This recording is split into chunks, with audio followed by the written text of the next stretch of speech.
Welcome to Busan EFM News at 3. I'm Juliet Hom. South Korea's rival political parties showed mixed reactions today after Seoul and Washington agreed to delay the transfer of wartime troop control to Seoul with no new date set. On Thursday, the allies agreed to postpone the transfer of wartime operational control, or OPCON, until Seoul improves capabilities to counter nuclear and missile threats from North Korea. The transfer was scheduled for late 2015 after being postponed 4 years earlier. Officials from both sides said the new target year could be around the mid-2020s. South Korea's ruling Saenuri Party said the delay was necessary given the current security situation on the Korean peninsula. The main opposition New Politics Alliance for Democracy, however, criticized the move as lacking basis. A key aide to the late South Korean shipping tycoon blamed for April's deadly ferry sinking was indicted today on charges of embezzlement, prosecutors said.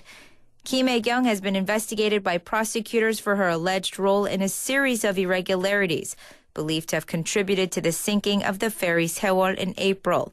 The 52-year-old is known as the vault keeper of the late tycoon Yoo Byung-won, who owned Cheongjin Marine Company, the operator of the Seoul. She is also the head of Korea Pharmaceuticals, an affiliate of the business empire built by Yoo. Charges against Kim also include breach of duty, prosecutors said, adding that they will continue investigating Kim to discover more assets of the late tycoon hidden under borrowed names.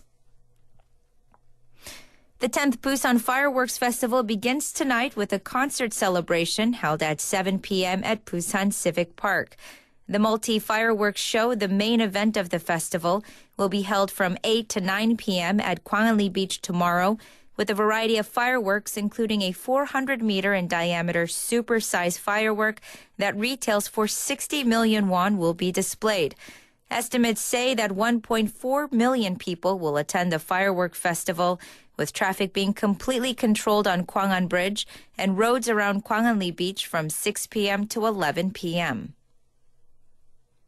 The court's decision to partially admit responsibility for the damages caused by the nuclear power plant, including cases of thyroid cancer found in nearby residents to the Gori nuclear power plant, residents of Busan Janganub, called for an investigation for every resident in the area.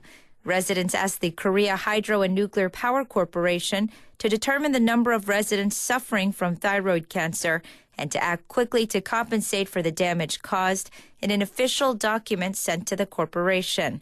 In addition, the Federation of Environmental Movement began collecting plaintiffs to go on a joint litigation for patients suffering from thyroid cancer around the nuclear power plant. EU leaders have reached a landmark deal to cut greenhouse gas emissions by 40% by 2030, compared with 1990 levels. The binding decision came after heated discussions at a summit in Brussels, as some members had argued that their varied interests should be protected. Correspondents say it could make the EU a leader again in climate policy. Now for the weather. Expect clear weather for today and the rest of the weekend in Busan and Gyeongnam. The high in Busan will be 22 degrees, higher than yesterday. Waves will rise from 0.5 to 1.5 meters in the seas. Fine dust concentration levels are normal today. It is currently 23 degrees here in Busan. That wraps up this hour's news. Thank you for joining us. Now you're listening to Busan EFM.